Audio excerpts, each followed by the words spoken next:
இந்த தெர்மல் எக்ஸ்பான்ஷனை பத்தி நம்ம தெரிஞ்சுக்கிறதுக்கு முன்னாடி 3 கொஸ்டின்ஸ் வந்து நம்ம ஃபர்ஸ்ட் அண்டர்ஸ்டாண்ட் பண்ணணும். இந்த 3 கொஸ்டினுக்கும் நீங்க வந்து ஆன்சர் பண்ண முடிஞ்சது அப்படின்னா அந்த தெர்மல் எக்ஸ்பான்ஷனா என்ன அப்படிங்கிறது உங்களுக்கு தெரியும். சரி, இப்போ ஃபர்ஸ்ட் பாத்தீங்க அப்படின்னா நம்ம மருந்தெல்லாம் சாப்பிடுவோம் இல்லையா, அதோட டானிக் சொல்லுவோம் இல்லையா, அந்த டானிக் வந்து நம்ம குடிக்கும்போது அந்த பாட்டில் வந்து சில நேரம் வந்து ஓப்பன் பண்ணும்போது நமக்கு வந்து லிட்டு வந்து கரெக்டாக ஓப்பன் ஆகாது. ஸோ டைட்டாக வந்து ஸ்க்ரூ ஆகிருக்கும். புரியுதுங்களா? ஏன் வந்து டைட்டாக ஸ்க்ரூ ஆகுது அப்படின்னு கேட்டிங்கன்னா இந்த தெர்மல் கான்ட்ராக்ஷனால தான் அந்த இடத்துல நமக்கு என்ன ஆகுது அப்படின்னு பார்த்தீங்கன்னா அந்த லிட்டு பார்த்தீங்கன்னா ரொம்ப டைட்டாக வந்து ஸ்க்ரூ ஆகிருக்கும். சில நேரத்தில் நீங்கள் என்ன பண்ணலாம் அப்படின்னு பார்த்தீங்கன்னா ஒரு சுடுதண்ணியில் நீங்கள் அந்த மெட்டாலிக் லிட்டை வந்து பட வச்சு அது மூலமாக நீங்கள் வந்து ஈஸியாக ஓப்பன் பண்ணலாம். ஸோ ஏன் அப்படின்னு பார்த்தீங்கன்னா அந்த மெட்டாலிக் லிட் என்ன ஆகும் அப்படின்னு பார்த்தீங்கன்னா எக்ஸ்பேண்ட் ஆக ஆரம்பிக்கும். நீங்கள் ஒரு குறிப்பிட்ட டெம்பரேச்சர் அதுக்கு கொடுக்கும்போது என்ன ஆகும், எக்ஸ்பேண்ட் ஆக ஆரம்பிக்கும். ஸோ அது வந்து மெட்டலாக இருந்துச்சு அப்படின்னா கண்டிப்பாக உங்களுக்கு தெர்மல் எக்ஸ்பான்ஷன் மூலமாக ஈஸியாக கலட்ட முடியும். ஸோ அடுத்து பார்த்தீங்கன்னா ரயில்வே ட்ராக் நீங்கள் பார்த்துருப்பீங்க. அந்த ரயில்வே ட்ராக்ல பார்த்தீங்கன்னா ஒரு சில இடங்கள்ல வந்து ஒரு சின்ன கேப் வந்து வச்சிருப்பாங்க. எதனால அப்படின்னு பார்த்தீங்கன்னா நம்மளோட மழை காலங்களில பார்த்தீங்கன்னா அந்த கேப் என்ன ஆகும் அப்படின்னு பார்த்தீங்கன்னா கான்ட்ராக்ட் ஆகும், நெருங்கி வரும். அப்போ அந்த ட்ராக் பார்த்தீங்கன்னா ஃபுல் ஃபார்முக்கு வந்துடும். அதே வந்து வெயில் காலங்களில பார்த்தீங்கன்னா எக்ஸ்பேண்ட் ஆகி வரும். அதை வந்து அவாய்ட் பண்றதுக்காக என்ன பண்றாங்க அப்படின்னு பார்த்தா ஒரு சின்ன கேப் அந்த இடத்துல வச்சிருப்பாங்க. ஸோ அடுத்து பார்த்தீங்க அப்படின்னா மெர்க்குரி தெர்மோமீட்டர். அந்த மெர்க்குரி தெர்மோமீட்டர் கிளாஸின் தெர்மோமீட்டர் சொல்றோம் இல்லையா, நம்ம வந்து காய்ச்சல்னு போனோம் அப்படின்னா நமக்கு கண்டிப்பா தெர்மோமீட்டரை நம்ம வச்சு பார்ப்பாங்க எவ்வளவு டெம்பரேச்சர் பாடியோட இருக்கு அப்படின்ட்டு. ஸோ அதுல மெர்க்குரி வந்து யூஸ் பண்ணியிருப்பாங்க. அந்த மெர்க்குரி எப்படி எக்ஸ்பேண்ட் ஆகுது, எப்படி தெர்மோமீட்டர்ல அந்த ரீடிங்கை காட்டுது அப்படின்னு கேட்டீங்கன்னா இந்த தெர்மல் எக்ஸ்பான்ஷன் மூலமா தான். ஸோ இப்போ உங்களுக்கு நல்லாவே புரிஞ்சிருக்குன்னு நினைக்கிறேன். ஸோ தெர்மல் எக்ஸ்பான்ஷன் அப்படின்னா ஏதாவது ஒரு பொருள் தெர்மல் எக்ஸ்போஸ்ல இருந்துச்சு அப்படின்னா, டெம்பரேச்சர்ல இருந்துச்சு அப்படின்னா அது என்ன ஆகும், குறிப்பிட்ட அளவு வந்து விரிவடையும். அதே மாதிரி கூலிங்ல இருந்துச்சு அப்படின்னா அது வந்து கான்ட்ராக்ஷன் வரும். ஸோ தெர்மல் கான்ட்ராக்ஷன் பத்தி இந்த இடத்துல சொல்ல, தெர்மல் எக்ஸ்பான்ஷன் அப்படிங்கிறது மட்டும் தான் நம்ம இப்போ பார்க்க போறோம். அதனால தெர்மல் எக்ஸ்பான்ஷன் அப்படிங்கிறது என்ன அப்படின்னா நம்ம ஏதாவது ஒரு சப்ஸ்டன்ஸ் நீங்க வந்து தெர்மல் எக்ஸ்போஸ்ல வச்சீங்க அப்படின்னா என்ன ஆகும், சில மாலிகூல்ஸ் வந்து அப்படியே என்ன ஆகும் பார்த்தீங்கன்னா எக்ஸ்பேண்ட் ஆகும். அந்த டெம்பரேச்சரை பொறுத்து அந்த எக்ஸ்பான்ஷன் இருக்கும். ஸோ இதான் வந்து தெர்மல் எக்ஸ்பான்ஷன் அப்படிங்கிறது. ஸோ இதுல ஒரு சின்ன எக்ஸ்பிளைன் பார்த்தீங்க அப்படின்னா பலூனை பார்சியெல்லாம் நீங்க வந்து ஊதி ஒரு கூல் ரூம்ல ஊதி என்ன பண்றீங்க அப்படின்னு பாத்தீங்கன்னா வார்ம் வாட்டர்ல போட்டுறீங்க. அப்ப என்ன ஆகும் அப்படின்னு பார்த்தீங்கன்னா அந்த ஹீட்டை அப்சர்வ் பண்ணிட்டு அது அப்படியே விரிவடையும். ஸோ அப்ப நீங்க ஊதின சைஸை விட கொஞ்சம் ஸ்லைட்லி பாத்தீங்கன்னா என்ன ஆகும் அப்படின்னு பார்த்தீங்கன்னா எக்ஸ்பேண்ட் ஆக வாய்ப்பு இருக்கு. அதே மாதிரி பாத்தீங்கன்னா அதே பலூனை பார்சியலா ஊதிட்டு நீங்க வந்து கோல்டு வாட்டர்ல வச்சீங்க அப்படின்னா அது என்ன ஆகும் அப்படின்னா ஆக்சுவல் சைஸை விட கான்ட்ராக்ட் ஆகும். ஸோ இது வந்து கேஸ்ல நடக்கக்கூடிய எஃபெக்ட். ஸோ டெம்பரேச்சர் நீங்க சாலிடுக்கு கொடுத்தாலும் சரி, லிக்விட் கொடுத்தாலும் சரி, கேசியஸ் கொடுத்தாலும் சரி என்ன ஆகும் அப்படின்னு பார்த்தீங்கன்னா தெர்மல் கான்ட்ராக்ஷன் ஒரு விஷயம் இருக்கு. அதே மாதிரி தெர்மல் எக்ஸ்பான்ஷன் அப்படிங்கிற ஒரு விஷயம் இருக்கு. ஸோ நீங்க வந்து கூல் பண்ணீங்க அப்படின்னா கான்ட்ராக்ட் ஆகும், ஹீட் பண்ணீங்க அப்படின்னா எக்ஸ்பேண்ட் ஆகும். ஸோ சேஞ்ச் இன் டெம்பரேச்சர், இந்த இடத்துல டெம்பரேச்சர் சேஞ்ச் ஆகுது இல்லையா, நம்ம ஹீட் கொடுக்கும் போது தான் எக்ஸ்பேண்ட் ஆகுது. அப்படி எக்ஸ்பேண்ட் ஆச்சு அப்படின்னா அந்த பாடியோட டைமென்ஷன் கண்டிப்பா என்ன ஆகும் அப்படின்னு பார்த்தீங்கன்னா சேஞ்ச் ஆகும். இப்போ நீங்க வந்து ஒரு மெட்டல் ராட் எடுக்கிறீங்க, அந்த மெட்டல் ராடு வந்து ஒரு 15 சென்டிமீட்டர் இருக்கு அப்படின்னா அதை நீங்க டெம்பரேச்சர்ல எக்ஸ்போஸ் பண்றீங்க அப்படின்னா என்ன ஆகும், 15ல இருந்து ஒரு 17 சென்டிமீட்டரா வந்து இன்க்ரீஸ் ஆகும். ஸோ அது எதனால அப்படின்னு பார்த்தீங்கன்னா இந்த எக்ஸ்பான்ஷனால நடக்குது. இதே மாதிரி நாங்க வந்து டெம்பரேச்சர்ல நீங்க காட்டும் போது அந்த ஆப்ஜெக்டோட டைமென்ஷன் இன்க்ரீஸ் ஆச்சு அப்படின்னா அதுக்கு பேர் தான் தெர்மல் எக்ஸ்பான்ஷன் அப்படிங்கிறது. புரியுதா? So increase in dimension of body due to increase of temperature is called as thermal expansion. So thermal எக்ஸ்பான்ஷன்ங்கிறது என்ன, ஒரு பாடியோட டெம்பரேச்சரை ரைஸ் பண்ணும்போது அதுல ஒரு எக்ஸ்பான்ஷன் நடக்கும். அந்த எக்ஸ்பான்ஷனால டைமென்ஷன் சேஞ்ச் ஆகும். அந்த டைமென்ஷன் சேஞ்ச் ஆகிறதுக்கு பேர் என்ன அப்படின்னு பாத்தீங்கன்னா தெர்மல் எக்ஸ்பான்ஷன். இந்த தெர்மல் எக்ஸ்பான்ஷனை 3 வகையா சொல்லுவாங்க. ஒன்னு லென்த்ல எக்ஸ்பேண்ட் ஆச்சு அப்படின்னா அது வந்து லீனியர் எக்ஸ்பான்ஷன் அப்படின்னு சொல்லுவாங்க. அதே மாதிரி ஏரியாவில் எக்ஸ்பான்ஷன் ஆச்சு அப்படின்னா அது வந்து ஏரியா எக்ஸ்பான்ஷன் அப்படின்னு சொல்லுவாங்க. வால்யூம்ல எக்ஸ்பான்ஷன் ஆச்சு அப்படின்னா வால்யூம் எக்ஸ்பான்ஷன் அப்படின்னு சொல்லுவாங்க. அதாவது லீனியர் அப்படின்னா லென்த் மட்டும்தான் ஒரே டைமென்ஷன்.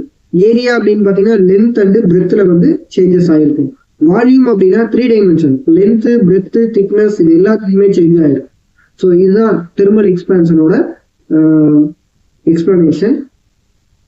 ஸோ இப்போ இந்த தெர்மல் எக்ஸ்பான்ஷன்ல பார்த்தீங்கன்னா இந்த மாதிரி ஒரு ராட் எடுத்திருக்கேன். ஸோ இந்த மாதிரி 3 வகையா நம்ம பார்த்தோம் இல்லையா, linear expansion, area expansion and volume expansion. இது 3க்கும் வந்து டயக்ராம் கொடுத்துருக்கேன். ஸோ ஃபர்ஸ்ட் வந்து லீனியர் எக்ஸ்பான்ஷன். இந்த லீனியர் எக்ஸ்பான்ஷன்ல எல் லென்த் இருக்கக்கூடிய ஒரு ராடை நம்ம எடுத்துருக்கோம். இந்த மாதிரி எல் லென்த் இருக்கக்கூடிய ஒரு ராடு. இதோட இனிஷியல் லென்த் பாத்தீங்க அப்படின்னா எல் அப்படின்ட்டு நான் மார்க் பண்ணிக்கிறேன். இப்போ நான் வந்து டெம்பரேச்சர் இன்க்ரீஸ் ஆனதுக்கு அப்புறம் பாத்தீங்க அப்படின்னா இந்த லென்த் பாத்தீங்கன்னா இன்க்ரீஸ் ஆயிருக்கு. இது வந்து ஃபைனல் லென்த், இது வந்து ஃபைனல் லென்த். இது வந்து இனிஷியல் லென்த் L1 வச்சுக்கலாம், ஃபைனல் லென்த் L2 வச்சுக்கலாம். அதாவது எப்படி சொல்லலாம் அப்படின்னா டெல்டா எல் பிளஸ் எல் அப்படின்ட்டு சொல்லலாம். L2 ஓகேவா, L2 delta L plus L. Delta L அப்படிங்கிறது சேஞ்ச் இன் லென்த். ஸோ இந்த அளவு தான் வந்து delta L. So left side இருக்கு, ரைட் சைடு இருக்கு, அதனால ரெண்டையுமே வந்து நீங்க பிளஸ் பண்ணிக்கணும். ஸோ இந்த லீனியர் எக்ஸ்பான்ஷன், இது வந்து லீனியர் எக்ஸ்பான்ஷன். இந்த லீனியர் எக்ஸ்பான்ஷன் நடக்கிறதுனால நமக்கு ஃபார்முலா எப்படி கிரியேட் ஆகும் அப்படின்னு பாத்தீங்கன்னா இந்த இடத்துல பாருங்க, delta L dividing by L proportional to delta T. அதாவது சேஞ்ச் இன் லென்த் சொல்றோம் இல்லையா, அது டெல்டா எல். டெல்டா எல்ங்கிறது என்ன, change in length. Change in length. Original length பாத்தீங்க அப்படின்னா எல் அப்படிங்கிறது ஒரிஜினல் லென்த். ஸோ இப்போ இந்த இடத்துல டெம்பரேச்சர் ரைஸ் ஆகுறதுனால டைமென்ஷன் சேஞ்ச் ஆகுது. அப்போ நமக்கு வந்து ஒரு ஸ்ட்ரெயின் கிரியேட் ஆகுது இல்லையா. So delta L by L அப்படிங்கிறது ஸ்ட்ரெயின் இல்லையா, லீனியர் ஸ்ட்ரெயின் அப்படின்னு சொல்லலாம்.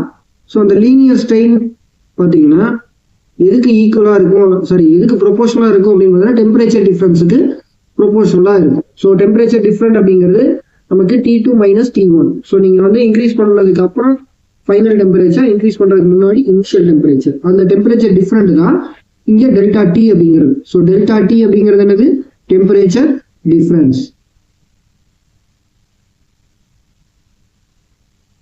ஸோ இப்போ நமக்கு லீனியர் ஸ்ட்ரெயின் அப்படிங்கிறது டெம்பரேச்சர் டிஃபரன்ஸுக்கு ப்ரொபோஷனலா இருக்கு அப்படின்னு சொல்றோம். ப்ரொபோஷனல்னா என்ன அர்த்தம் அப்படின்னா இந்த டெல்டா எல் பை எல் அந்த வேல்யூவை நீங்க கணக்கெடுக்கிறீங்க அப்படின்னா டெல்டா டியோட வேல்யூ இன்க்ரீஸ் ஆகும்போது அது இன்க்ரீஸ் ஆகும், டெல்டா டியோட வேல்யூ கம்மியாகும் போது லீனியர் ஸ்ட்ரெயினோட வேல்யூ கம்மியாகும். அதுதான் இந்த ப்ரொபோஷனல் அப்படிங்கிறதுக்கான மீனிங். இந்த ப்ரொபோஷனல் இருந்து நம்ம வந்து ஈக்குவல் பண்ணணும் அப்படின்னா இந்த இடத்துல ஒரு புது டேர்மை இன்ட்ரடியூஸ் பண்றாங்க. அது என்ன அப்படின்னு பாத்தீங்கன்னா இந்த ஆல்பா அப்படிங்கிற டேர்ம். இது வந்து என்ன அப்படின்னா ஆல்பா. நான் வந்து ப்ரொபோஷனல் ஆல்பா ரெண்டுமே பாத்தீங்கன்னா சேமா இருக்கிற மாதிரி தெரியும், பட் வந்து அண்டர்ஸ்டாண்ட் பண்ணிக்கோங்க. ஆல்பா அப்படிங்கிறது கோஎஃபிஷியன்ட் ஆஃப் லீனியர் எக்ஸ்பான்ஷன் அப்படிங்கிறது. இந்த இடத்துல லீனியர் எக்ஸ்பான்ஷன் சொல்றதுனால இந்த இடத்துல ஆல்பாவை ஆல்பா எல் அப்படிங்கிறத நம்ம மென்ஷன் பண்ணிக்கலாம். ஏன்னா அடுத்தடுத்து ஏரியா ஆஃப் எக்ஸ்பான்ஷன் இருக்கு, அதே மாதிரி வால்யூம் எக்ஸ்பான்ஷன் இருக்கு. அதனால ஆல்பா அப்படிங்கிற இந்த இடத்துல ஆல்பா எல் அப்படின்னு போட்டுக்கலாம். So delta L dividing by L அப்படிங்கிறது ஆல்பா எல் இன்ட்டு டெல்டா டிக்கு ஈக்குவலா இருக்கும். ஸோ இந்த இடத்துல ஏன் நமக்கு எப்படி நமக்கு இந்த ஆல்பா எல் அப்படிங்கிறது வந்துச்சுன்னா நமக்கு லீனியர் ஸ்ட்ரெயின் அப்படிங்கிறது டெம்பரேச்சர் டிஃபரண்ட்டுக்கு ப்ரொபோஷனலா இருக்குன்னு சொல்லிக்கிறேன். அதை நம்ம ஈக்குவல் பண்ணணும் அப்படின்னா அந்த இடத்துல ஒரு கான்ஸ்டன்ட் வேல்யூ ஆட் பண்ணணும். அந்த கான்ஸ்டன்ட் வேல்யூ தான் இந்த இடத்துல நான் சொல்லிக்கிறேன் கோஎஃபிஷியன்ட் ஆஃப் லீனியர் எக்ஸ்பான்ஷன். இதை இன்னொரு வகையில் எப்படி சொல்லலாம் அப்படின்னா லீனியர் எக்ஸ்பான்சிவிட்டி அப்படின்னு சொல்லலாம். லீனியர் எக்ஸ்பான்சிவிட்டி அப்படின்னு சொல்லலாம். ஸோ அடுத்து பாத்தீங்க அப்படின்னா area of expansion. So area of எக்ஸ்பான்ஷன்ல பாத்தீங்கன்னா இதே மாதிரிதான். ஸோ ஒரு பர்டிகுலர் லென்த் இருக்கு இனிஷியலா, அதே மாதிரி பர்டிகுலர் பிரெத் இருக்கு. லென்த் பிரெத் இது ரெண்டு மட்டும் தான் இருக்கு, திக்னஸ் கிடையாது. அப்ப இது வந்து பிளான் லென்த் பிரெத். ஸோ நீங்க தெர்மல் எனர்ஜி கொடுத்ததுக்கு அப்புறம் பாத்தீங்கன்னா என்ன ஆகும், நமக்கு இந்த எல் வந்து டெல்டா எல் சேஞ்ச் ஆகும், பி பாத்தீங்கன்னா டெல்டா பி சேஞ்ச் ஆகும். ஸோ இப்போ நம்ம எல் இன்ட்டு பி தானே சொல்லுவோம். இது வந்து ஸ்கொயர் மாதிரி இருக்கு, பட் வந்து அண்டர்ஸ்டாண்ட் பண்ணிக்கோங்க. ஸ்கொயரா இருந்தாலும் எல் ஈக்குவல் டு பி அப்படின்னு சொல்லலாம், தப்பு இல்லை. So delta A dividing by A அப்படிங்கிறது ப்ரொபோஷனல் டு டெல்டா டி. அப்போ இதை வந்து நம்ம ஈக்குவல் பண்ணணும் அப்படின்னா ஒரு கான்ஸ்டன்ட் வேல்யூவை இங்கே ஆட் பண்ணுவோம். ஸோ அப்போ இது என்ன அப்படின்னு பார்த்தோம்னா ஆல்பா ஏ அப்படின்னு எடுத்துக்கலாம். புரியுதா? இப்போ delta A by A is equal to alpha A into delta T. இந்த டெல்டா ஏ பை ஏ அப்படிங்கிறது என்ன அப்படின்னா லேட்ரல் ஸ்ட்ரெயின் அப்படின்னு சொல்லலாம். லேட்ரல் ஸ்ட்ரெயின் அப்படிங்கிறது இந்த இடத்துல சொல்லலாம். So delta L by L மட்டும்தான் லீனியர் ஸ்ட்ரெயின், மறுபடியும் எல்லாமே பார்த்தீங்கன்னா லேட்ரல் ஸ்ட்ரெயின் அப்படின்னு சொல்லலாம். ஸோ இந்த லேட்ரல் ஸ்ட்ரெயின் பார்த்தீங்கன்னா டெம்பரேச்சர் டிஃபரண்ட்டுக்கு ப்ரொபோஷனலாக இருக்கும். அதை நம்ம ஈக்குவல் பண்ணோம் அப்படின்னா ஆல்பா ஏ அப்படிங்கிற ஒரு கான்ஸ்டன்ட் வேல்யூவை இங்கே ஆட் பண்ணும். இந்த ஆல்பா ஏ அப்படிங்கிறது ஒவ்வொரு மெட்டீரியலுக்கும் ஒவ்வொரு மாதிரி இருக்கும். ஸோ ஆல்ஃபா எல்லும் பார்த்தீங்க அப்படின்னா ஒவ்வொரு மெட்டீரியலுக்கும் ஒவ்வொரு மாதிரி இருக்கும். புரியுதா? இப்போ காப்பர் எடுத்துக்கலாம், கிளாஸ் எடுத்துக்கலாம், எது எடுத்துக்கிட்டீங்கனாலும் alpha L, alpha A, alpha V இந்த மூணையுமே நம்மளால கால்குலேட் பண்ண முடியும். புரியுதா?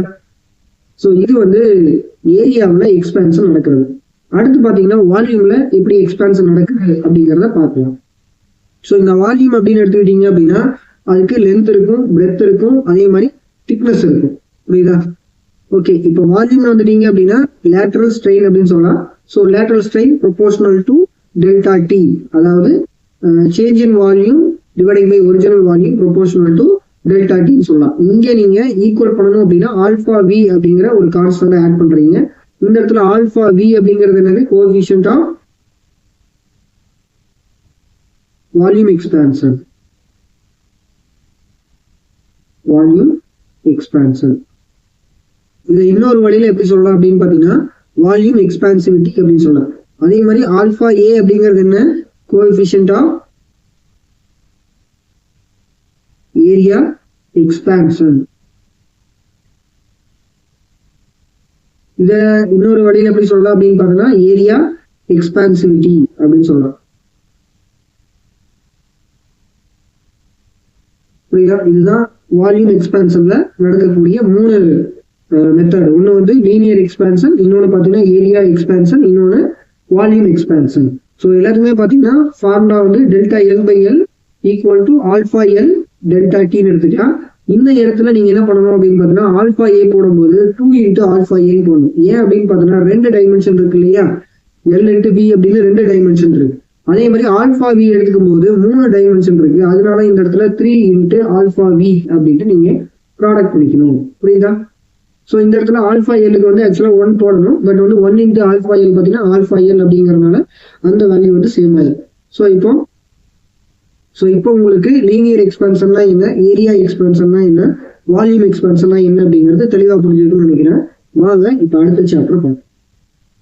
உங்க புக்ல வால்யூம் எக்ஸ்பான்ஷனுக்கு மட்டும் தனியா ஒரு கிராஃப் கொடுத்துருக்காங்க. இது பாத்தீங்க அப்படின்னா எதுக்கு அப்படின்னு பாத்தீங்கன்னா காப்பரோட வேல்யூஸ்க்கு கொடுத்துருக்காங்க. ஸோ காப்பர் வந்து ஒரு மெட்டல். இந்த மெட்டல்ல நம்ம வந்து டெம்பரேச்சர் கொடுக்கும்போது வால்யூம்ல என்ன ஆகுது அப்படின்னு பாத்தீங்கன்னா எக்ஸ்பான்ஷன் நடக்குது. அதுக்கான கிராஃப் பாத்தீங்கன்னா இந்த மாதிரி கொடுத்துருக்காங்க. ஸோ எக்ஸ் ஆக்சிஸ்ல நமக்கு வந்து டெம்பரேச்சரை கெல்வின்ல எடுத்திருக்காங்க. அதே மாதிரி ஒய் ஆக்சிஸ்ல ஆல்ஃபா வி எடுத்திருக்காங்க. ஆல்ஃபா வி அப்படிங்கிறது என்ன அப்படின்னா volume expansion, volume expansivity, volume expansivity. So இந்த வால்யூம் எக்ஸ்பான்சிவிட்டியை இன்டூ 10⁻⁻5 K-1 அப்படின்ட்டு நீங்க எடுத்துக்கலாம். அதுக்கப்புறம் ஒரு காவ் மாதிரி கிரியேட் ஆயிருக்குது. அதுக்கப்புறம் ஃபைனலா பாத்தீங்கன்னா ஒரு கான்ஸ்டன்ட் வேல்யூ மாதிரி இருக்கு. ஸோ இது என்ன மீன் பண்ணுது அப்படின்னு பாத்தீங்கன்னா இந்த ஆல்ஃபா வி அதாவது வால்யூம் எக்ஸ்பான்சிவிட்டி அப்படிங்கிறது கான்ஸ்டன்டா இருக்கு. எப்ப அப்படின்னு பாத்தீங்கன்னா ஹை டெம்பரேச்சர்ல இது கான்ஸ்டன்டா இருக்கு அப்படின்னு சொல்றாங்க.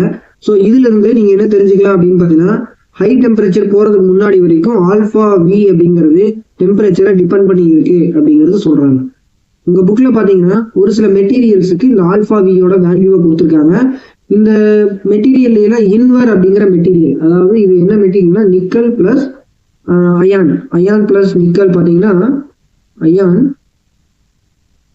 பிளஸ் நிக்கல் இது ரெண்டையும் வந்து நம்ம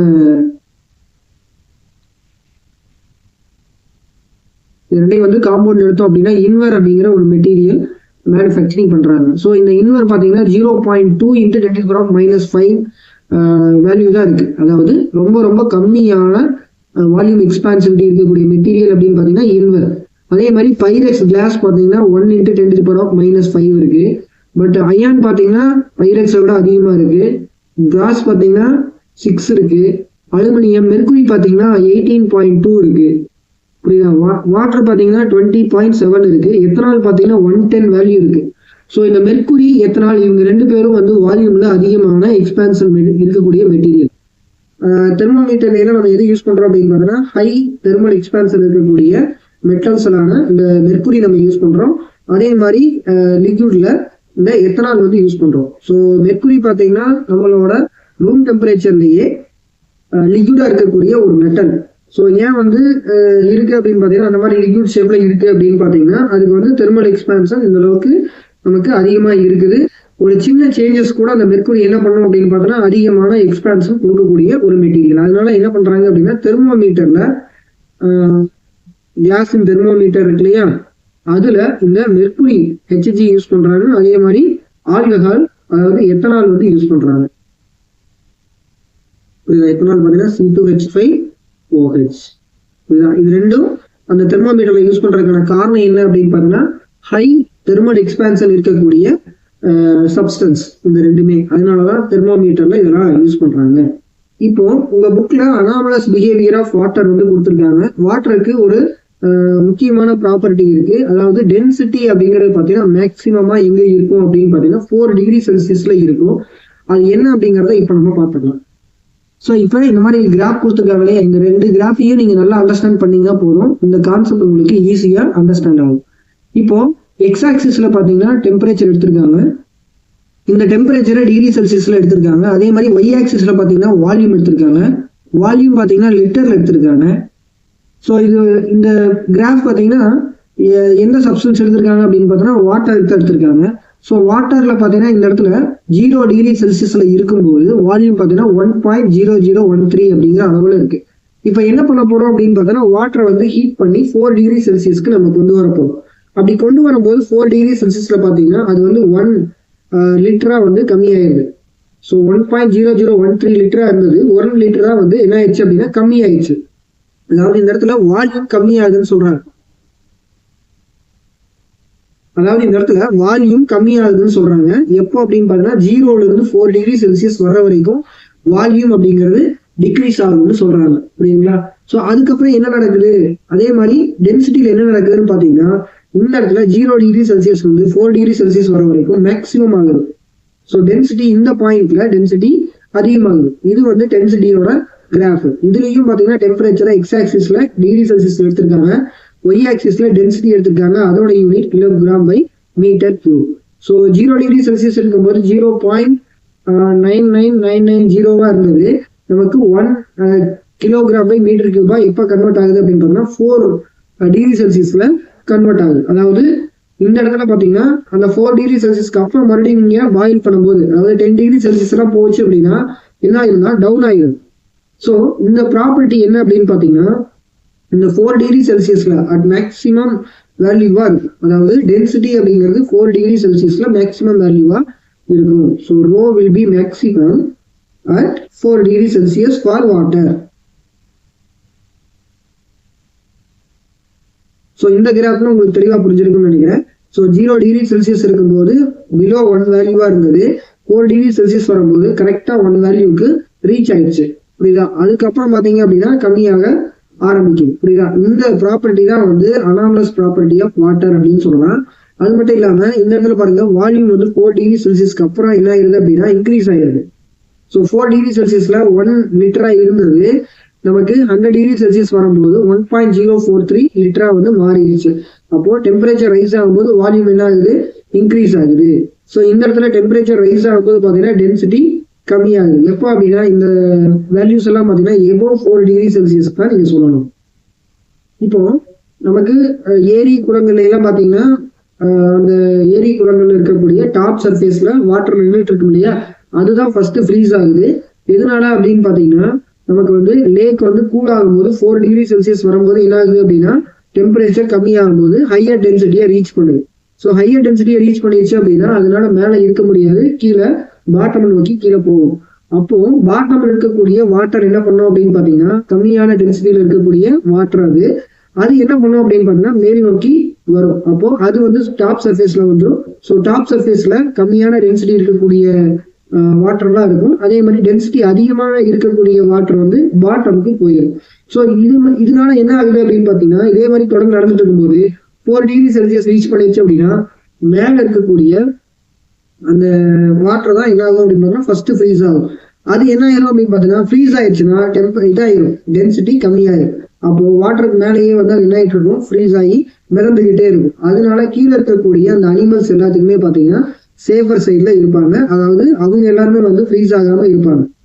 புரியுங்களா? ஸோ இந்த ப்ராப்பர்ட்டி தான் அனாமலஸ் ப்ராப்பர்ட்டி அப்படின்னு சொல்லுவாங்க. ஸோ இந்த ப்ராப்பர்ட்டினால நம்மளோட ஏரி குளங்கள்ல இருக்கக்கூடிய உயிரினங்கள், மீன், தவளை, இந்த மாதிரியான உயிரினங்கள்லாம் நமக்கு பாட்டம்ல இருக்கும். அதுக்கெல்லாம் ஃப்ரீஸ் ஆகாம அதை வந்து சேவ் பண்றதுக்காக இந்த வாட்டர் வந்து இந்த மாதிரியான ஒரு ப்ராப்பர்ட்டில இருக்கு. ஸோ இப்போ உங்களுக்கு இந்த அனாமலஸ் பிஹேவியர் ஆஃப் வாட்டர் தெளிவாக புரிஞ்சிருக்குன்னு நினைக்கிறேன். வாங்க அடுத்த டாபிக் போகலாம். ஸோ கேஸ் அப்படின்னு சொல்லும்போது நமக்கு பர்ஃபெக்ட் கேஸோட ஈக்குவேஷன் நம்ம எடுத்துக்கணும். அதாவது கேஸ் ஈக்குவேஷன் சொல்லுவாங்க PV is equal to mu RT அப்படிங்கிறது. இந்த கேஸ் ஈக்குவேஷன் வீடியோஸ் எல்லாம் வந்து முன்னாடியே நான் போட்டிருக்கேன். இந்த பிளேலிஸ்ட்லயே இருக்கும், நீங்க செக் பண்ணி பாருங்க. So PV is equal to mu RT அப்படிங்கிறது. அதுல நம்ம என்ன பண்றோம் அப்படின்னு பாத்தீங்கன்னா அட் கான்ஸ்டன்ட் ப்ரெஷரை மட்டும் கான்ஸ்டன்டா வச்சுக்கிட்டு இந்த வால்யூமையும் டெம்பரேச்சரையும் நம்ம அதிகம் பண்றோம். ஸோ சேஞ்ச் பண்ணும்போது பாத்தீங்கன்னா P into delta V is equal to mu R into delta T அப்படின்ட்டு இந்த ஈக்குவேஷன் மாறும். ஸோ இந்த ஈக்குவேஷன் ஃபர்ஸ்ட் நீங்க எடுத்துக்கிட்ட ஈக்குவேஷன். இது வந்து செகண்ட் நீங்க கான்ஸ்டன்ட் ப்ரெஷர்ல வால்யூமையும் டெம்பரேச்சரையும் இன்க்ரீஸ் பண்ணி எடுத்துக்கிட்ட ஈக்குவேஷன். ஸோ இந்த ரெண்டு ஈக்குவேஷன்ல ஈக்குவேஷன் 2 டிவைடிங் பை 1 இதை நீங்க போட்டீங்க அப்படின்னா இந்த மாதிரி நீங்க இந்த ஈக்குவேஷனை சால்வ் பண்ணீங்கன்னா உங்களுக்கு delta V by V is equal to delta T by T அப்படின்ட்டு ஒரு ஈக்குவேஷன் கிடைக்கும். ஏன் அப்படி கிடைக்குது அப்படின்னு பார்த்தீங்கன்னா ப்ரெஷர் கான்ஸ்டன்ட் வச்சுக்கிறதுனால மேலே இருக்கக்கூடிய ப்ரெஷரும் கீழே இருக்கக்கூடிய ப்ரெஷரும் கேன்சல் ஆகிரும். அதே மாதிரி மியூ ஆர்டி அப்படிங்கிற அந்த டேர்மும் கான்ஸ்டன்டா இருக்கும். அதனால அதையும் வந்து நம்ம கேன்சல் பண்ணிக்கணும். அதாவது மியூ அப்படிங்கிறது என்ன அப்படின்னா மோல், நீங்க எடுத்துக்கிட்ட சப்ஸ்டன்ஸோட அளவு, குவான்டிட்டி, அது வந்து நீங்க மாற்ற போறது இல்லை. அதே மாதிரி ஆர் அப்படிங்கிறதும் மாற்ற போறது இல்லை. இவங்க ரெண்டு பேருமே பார்த்தீங்கன்னா கான்ஸ்டன்டா இருப்பாங்க. அதே மாதிரி ப்ரெஷரையும் நீங்க கான்ஸ்டன்டா வைக்கும் போது உங்களுக்கு இவங்க மூணு பேருமே கேன்சல் ஆகிடுவாங்க. மிச்சம் இருக்கிற டேர்ம் பார்த்தீங்கன்னா delta V by V is equal to delta T by T. So right சைடில் இருக்கக்கூடிய இந்த டெல்டா டீயை நம்ம லெஃப்ட் சைடு கொண்டு வந்தோம் அப்படின்னா delta V by V dividing by delta Tன்னு வரும். இது என்ன அப்படின்னு பார்த்தீங்கன்னா ஆல்ஃபா V இல்லையா, வால்யூம் எக்ஸ்பான்சிவிட்டி அப்படிங்கிறது. முன்னாடி நம்ம பார்த்தோம் இல்லையா, அதுல ஆல்ஃபா V அப்படிங்கிறது இதுதான். So which is equal to 1/T அப்படின்ட்டு வரும். ஸோ ஆல்ஃபா V வந்து இன்க்ரீஸ் ஆச்சு அப்படின்னா டெம்பரேச்சர் கம்மியாகும், டெம்பரேச்சர் கம்மியாச்சு அப்படின்னா ஆல்ஃபா V வந்து இன்க்ரீஸ் ஆகும். ஸோ ரெண்டு பேருமே பார்த்தீங்கன்னா இன்வர்ஸா இருப்பாங்க இவங்க கேசஸ்ல. இதுதான். ஸோ நம்ம வந்து மெட்டலை பொறுத்த வரைக்கும் பார்த்தீங்கன்னா டெம்பரேச்சர் ஹை டெம்பரேச்சர் தான் இது வால்யூம் எக்ஸ்பான்சன் அப்படிங்கிறது கான்ஸ்டன்டா இருந்தது அப்படின்னு சொல்லிட்டு ஒரு கிராஃப் பார்த்துருப்போம். இந்த இடத்துல பார்த்தீங்கன்னா டெம்பரேச்சர் ரைஸ் ஆகும்போது ஆல்ஃபா V வந்து கம்மியாகுது அப்படின்னு சொல்றாங்க. ஸோ கான்ஸ்டன்ட் ப்ரெஷர்ல பார்த்தீங்க அப்படின்னா 3300 into 10⁻⁻6 K-1 வேல்யூ கிடைக்குது. 0 டிகிரி செல்சியஸ்ல பார்த்தீங்கன்னா 3.7 into 10⁻³ வேல்யூ இருக்கு. ஸோ ப்ரெஷர் வந்து கான்ஸ்டன்டா இருக்குது அப்படின்னா அந்த இடத்துல டெம்பரேச்சர் கான்ஸ்டன்டா இருக்கு அப்படின்னு அர்த்தம். ஸோ இப்போ இந்த கோஎஃபிஷியன்ட் ஆஃப் வேல்யூ அப்படின்னு பார்த்தீங்கன்னா லிக்விடை விட கேஸுக்கு ரொம்ப அதிகமாக இருக்கும். புரியுதா? ஏன் அப்படின்னு பார்த்தீங்கன்னா இது வால்யூம் வந்து கேஸ் அப்படிங்கிறது அதிகமாக ஆக்குபை பண்ணக்கூடிய ஒரு சப்ஸ்டன்ஸ் இல்லையா, லிக்விடை விட அதிகமாக ஆக்குபை பண்ணும். ஸோ அதனால பார்த்தீங்கன்னா ஒரு சின்ன சேஞ்சஸ் நடந்தாலுமே அதிகமான எக்ஸ்பான்சிவ் இருக்கக்கூடிய சப்ஸ்டன்ஸ் அப்படின்னா அது கேஸை சொல்லலாம். ஸோ லிக்விடை விட கேசியஸ் ஸ்டேஜில் இருக்கக்கூடிய அந்த சப்ஸ்டன்ஸுக்கு வால்யூம் எக்ஸ்பான்ஷன் அப்படிங்கிறது ரொம்ப அதிகமாக இருக்கும். ஆஸ் கம்பேர்டு டு லிக்விட் பார்த்தீங்கன்னா ரொம்ப ரொம்ப அதிகமான வேல்யூவாக இருக்கும். பாருங்க 3300 இருக்குது. லிக்விடை விட அதிகமான வால்யூம் எக்ஸ்பான்சிபிலிட்டி இருக்கக்கூடிய சப்ஸ்டன்ஸ் வந்து கேஸ். இதெல்லாம் நீங்க அப்ஜெக்டிவ்ல கேட்க வாய்ப்பு இருக்கு. நீட் எக்ஸாம் ப்ரிப்பேர் பண்றவங்க இதெல்லாம் நீங்க தெரிஞ்சுக்கலாம். அதே மாதிரி டென்சிட்டி பார்த்தீங்கன்னா 4 டிகிரி செல்சியஸ்ல நீங்க வந்து மேக்சிமம் டென்சிட்டியை வாட்டர் ரீச் பண்ணும். இதெல்லாம் வந்து ஹிண்ட் பாயிண்ட்ஸ், இதெல்லாம் வந்து ரொம்ப யூஸ் ஆகும். நீட் எக்ஸாம் ப்ரிப்பேர் பண்றவங்க இந்த மாதிரி வந்து ஹிண்ட் பாயிண்ட்ஸ் எல்லாம் அதிகமா ரிமெம்பர் பண்ணிக்கோங்க.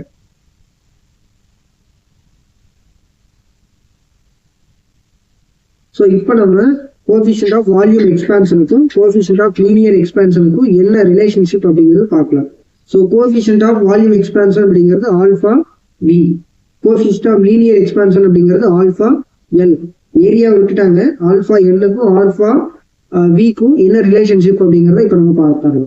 ஸோ ஒரு ஸ்மால் L லென்த் இருக்கக்கூடிய ஒரு கியூபை கன்சிடர் பண்ணிக்கோங்க. ஸோ கியூப் அப்படின்னா எல்லா சைடுமே ஒரே அளவு தான் இருக்கும். ஸோ இங்கேயும் L, இங்கேயும் L, இங்கேயும் L, இங்கேயும் L. ஸோ எல்லாமே பார்த்தீங்கன்னா L லென்த்ல இருக்கக்கூடிய ஒரு கியூப். அந்த கியூப்ல பார்த்தீங்கன்னா எல்லா டைரக்ஷன்லையுமே என்ன ஆகுது அப்படின்னா டெம்பரேச்சர் இன்க்ரீஸ் ஆகும்போது டைமென்ஷன் சேஞ்ச் ஆகுது. அப்போ டெல்டா T டெம்பரேச்சர்ல நமக்கு லீனியர் எக்ஸ்பான்ஷன் இந்த இடத்துல நடக்குது. ஏன்னா நான் எடுத்துக்கிட்டது லென்த் அப்படின்னு எடுத்துக்கிட்டேன். So delta L dividing by L is equal to alpha L into delta T. இது லீனியர் எக்ஸ்பென்ஷனோட ஃபார்முலாவிலிருந்து நம்ம இதை எடுத்துக்கலாம். அதே மாதிரி வால்யூம் எக்ஸ்பென்ஷன் பார்த்தீங்கன்னா இதே மாதிரி alpha V is equal to delta V by V dividing by delta T. ஒன்றும் இல்லை, இதே மாதிரி தான் நான் எடுத்துருக்கிறேன். அதாவது delta V by V is equal to alpha V into delta T. இதே மாதிரி தான் எடுத்துருக்கேன். டெல்டா டியை நான் லெஃப்ட் சைடு கொண்டு போயிட்டேன். புரியுதா? ஸோ இப்போ இந்த இடத்துல டெல்டா வின்னு சொல்றோம் இல்லையா, வால்யூம் அப்படிங்கிறது என்ன? இப்போ இந்த கியூபுக்கு வால்யூம் கால்குலேட் பண்ணுங்க எப்படி அப்படின்னா என்ன சொல்வீங்க? எல் கியூப் அப்படின்னு சொல்லுவீங்களா? ஸோ அதே மாதிரி சேஞ்ச் இன் வால்யூமை நீங்க என்ன சொல்லணும் அப்படின்னு பார்த்தீங்கன்னா டெல்டா எல்லோட பிளஸ் பண்ணிக்கணும். புரியுதா? L plus delta L whole cube minus L cube. அதாவது புது டைமென்ஷன்ல இருக்கக்கூடிய லென்த், புது டைமென்ஷன்ல லென்த் இருக்கும் இல்லையா, அந்த length cube minus L cube, original லென்த்தோட கியூப் வேல்யூ. இதுதான் வால்யூம், சேஞ்ச் இன் வால்யூம்க்கான ஃபார்முலா. புரியுதா? ஸோ இனிஷியலா பாத்தீங்கன்னா எல் அப்படின்னு இருக்கு. இனிஷியலா பாத்தீங்கன்னா V is equal to L cube. Finally பாத்தீங்கன்னா V1 எடுத்துக்கலாம். V2 அப்படின்னு பாத்தீங்கன்னா L plus delta L is whole கியூபா. ஸோ அதான் இந்த இடத்துல போட்டிருக்கேன். ஸோ V2 மைனஸ் V1 அப்படிங்கிறது delta we. V2 minus V1 அப்படிங்கிறது எவ்வளவு சேஞ்ச் ஆயிருக்கு அப்படின்னு கண்டுபிடிக்கிறதுக்கு ஃபைனலா ஒரு டைமென்ஷன் இருக்கும். அதுல இருந்து இனிஷியலா இருக்கக்கூடிய டைமென்ஷன் நம்ம மைனஸ் பண்ணிக்கலாமா? அதுதான் இந்த இடத்துல கொடுத்துருக்கேன். ஸோ குழப்பிக்க வேண்டாம். ஸோ டெல்டா வி அப்படிங்கிறது change in volume, L plus delta L whole cube அப்படிங்கிறது நியூ வால்யூம், எல் கியூப் அப்படிங்கிறது ஒரிஜினல் வால்யூம், அதாவது டெம்பரேச்சர் கொடுக்கறதுக்கு முன்னாடி இருந்த வால்யூம். இப்போ இதுல என்ன பண்றாங்கன்னா L plus delta L whole cube இல்லையா, இதை வந்து ஏ பிளஸ் பி ஹோல் கியூப் ஃபார்முலால நம்ம எக்ஸ்பேண்ட் பண்ணணும். அப்படி எக்ஸ்பேண்ட் பண்ணீங்கன்னா இந்த இடத்துல இது எல் அப்படிங்கிறத ஏவா வச்சுக்கோங்க, அதே மாதிரி பி அப்படிங்கிறத டெல்டா எல்லா வச்சுக்கோங்க. ஸோ இது மேத்தமெட்டிக்கல் இருக்கக்கூடிய அல்ஜிப்ராவில் இருக்கக்கூடிய ஒரு ஃபார்முலா. ஸோ இந்த மாதிரி எக்ஸ்பேண்ட் பண்ணீங்கன்னா நமக்கு L cube minus T 3L square delta L plus 3L delta L whole cube minus delta L whole cube minus L cube, இந்த மாதிரி ஒரு ஃபார்மேட் கிடைக்குதா? இதுல என்ன பண்ணுங்க அப்படின்னு பாத்தீங்கன்னா இந்த டெல்டா எல் ஹோல் கியூப் இருக்கு இல்லையா, இதை வந்து நம்ம நெக்லெக்ட் பண்ணணும். இந்த டெல்டா எல் ஹோல் கியூப் அப்படிங்கிறத நெக்லெக்ட் பண்ணணும். ஏன் அப்படின்னு பாத்தீங்கன்னா டெல்டா எல் அப்படிங்கிறது சேஞ்ச் இன் வேல்யூ தான். பட் அதுலயும் பாத்தீங்கன்னா ஹோல் கியூப் எப்படி எடுத்துக்கிட்டீங்கன்னா ஒரிஜினல் வால்யூம், ஒரிஜினல் லென்த்தை விட டெல்டா எல் கியூப் அப்படிங்கிறது பார்த்தீங்கன்னா வெரி வெரி ஸ்மால் வேல்யூவா இருக்குது. அதனால என்ன பண்றேன் அப்படின்னா அதை நான் நெக்லெக்ட் பண்ணிடுறேன். ஸோ நெக்லெக்ட் பண்றது அப்படிங்கிறது அதை வந்து நம்ம 0 அப்படின்னு கன்சிடர் பண்ணிக்கிறது. புரியுதா? அதை வந்து நீங்க அப்படியே விட்டுறலாம், இதை அப்படியே விட்டுறலாம். அப்ப மிச்சம் இருக்கக்கூடியது என்ன அப்படின்னு பாத்தீங்கன்னா இந்த இடத்துல 3L ஸ்கொயர் டெல்டா எல் இருக்கு. இந்த இடத்துல மைனஸ் ஏன் போடுறோம் அப்படின்னு பாத்தீங்கன்னா டைமென்ஷன் வந்து சேஞ்ச் ஆகுது, அதாவது மைனஸ் ஆகுது அப்படிங்கறத அந்த மைனஸ் இண்டிகேஷன் பண்ணும். ஸோ அதனால அதையும் விட்டுருங்க. 3L ஸ்கொயர் டெல்டா எல் அப்படிங்கிறது குவான்டிட்டியா எடுத்துக்கோங்க. இந்த இடத்துல எல் ஸ்கொயர் நம்ம கால்குலேட் பண்ணும். இந்த இடத்துல இருக்க எல் ஸ்கொயர் அதை நீங்க கால்குலேட் பண்ணணும். எப்படி அப்படின்னு பார்த்தீங்கன்னா V is equal to L into L into L, அதாவது எல் கியூப் சொல்லணும் இல்லையா. வால்யூம்னா என்ன? Length into breadth into height, அதுதான் வால்யூம் அப்படிங்கிறது. அதுல எல் ஸ்கொயர் வேணும் அப்படின்னா ஒரு எல்ல நம்ம லெஃப்ட் சைட் கொண்டு வந்துடலாம், V by L அப்படின்னு கொண்டு வந்துடலாம். புரியுதா? இந்த மாதிரி புரியுதா? L into L L square ஒரு எல் இருக்கும், அதை லெஃப்ட் சைட் கொண்டு வந்துடலாம். ஸோ இப்போ எல் ஸ்கொயர் பதிலாக நான் வந்து V by L சப்ஸ்டியூட் பண்ணிடுறேன். So 3V delta L dividing by L அப்படின்ட்டு வந்துருக்கு. ஸோ இதுல நம்ம வந்து டெல்டா வி வேணும், அதாவது டெல்டா வி தான் கால்குலேட் பண்ணிட்டு இருக்கிறோம். ஸோ இதுல இந்த டெல்டா எல் பை எல் அப்படிங்கிறத நம்ம எப்படி எழுதலாம்? ஆல்ஃபா எல் இன்ட்டு டெல்டா டின்னு எழுதலாமா? ஃப்ரம் திஸ், அதாவது இந்த ஈக்குவேஷன்ல இருந்து இந்த ஈக்குவேஷனை இங்கே கொண்டு வரும். புரியுதா? ஸோ டெல்டா எல் பை எல்லுக்கு பதிலாக ஆல்ஃபா எல் இன்ட்டு டெல்டா டியை இந்த இடத்துல நான் சப்ஸ்டியூட் பண்ணிக்கிறேன். அப்போ delta V dividing by V dividing by delta L. புரியுதா? புரியுதா? இந்த டெல்டா டியை நான் லெஃப்ட் சைடு கொண்டு வந்துடணும். அப்புறம் 3V இன்ட்டு ஆல்ஃபா எல் அப்படிங்கிற மட்டும். அப்போ delta V by V dividing by delta டினா என்ன? Alpha V. So alpha V அப்படிங்கிறது 3 ஆல்ஃபா எல்லுக்கு ஈக்குவலா இருக்குங்கிறது தான் இந்த ரிலேஷன்ஷிப். அதாவது இந்த ரிலேஷன்ஷிப்ல இருந்து நீங்க என்ன தெரிஞ்சுக்கலாம் அப்படின்னா volume expansivity is the 3 times of linear expansivity. So volume expansivity is 3 times of linear expansivity. இதுதான் இந்த ரிலேஷன்ஷிப்ல இருந்து நீங்க தெரிஞ்சுக்க வேண்டிய விஷயம். புரியுதா? ஸோ இந்த வீடியோவில் தெர்மல் எக்ஸ்பான்ஷன் அப்படிங்கிற டாபிக்கை ஃபுல்லா நம்ம பார்த்துருப்போம்னு நினைக்கிறேன். இந்த வீடியோ பத்தின கமெண்ட் செக்ஷன்ல சொல்லுங்க.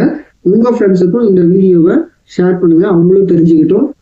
நம்ம யூடியூப் சேனலை நீங்க சப்போர்ட் பண்ணணும்னு நினைச்சீங்க அப்படின்னா நம்ம யூடியூப் சேனலை சப்ஸ்கிரைப் பண்ணிக்கோங்க. அடுத்தடுத்து வரக்கூடிய வீடியோவுக்கு சப்போர்ட் பண்ணுங்க. அடுத்த வீடியோவில் பார்க்கலாம். பாய்.